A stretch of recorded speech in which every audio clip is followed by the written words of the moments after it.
In today's video, I'm going to show you how to add adjustment layer in Final Cut Pro for free. So first, I'm going to import my files.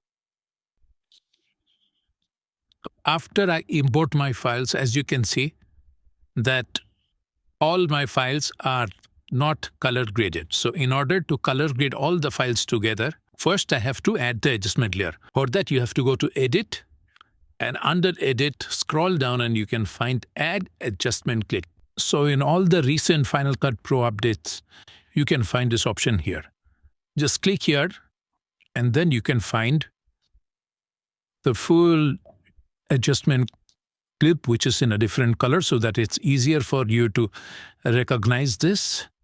And now you can add your LUT. So in this case, from Effects panel, you can search for LUT, double click on LUT. Now the adjustment layer has LUT in it. Now since I have recorded the video on the DJI Osmo Pocket 3, so I'm going to add the D-Log M LUT. So once I added the LUT, everything has been color graded. So all the clips have been color graded at once. Now let me disable this and enable this, and you can see that the use of adjustment clip. So I hope this video helped. If this video helped, don't forget to hit the like button, comment, share, and let me know if you need any more tips and tricks. Thanks a lot for watching. See you in the next one. Bye-bye.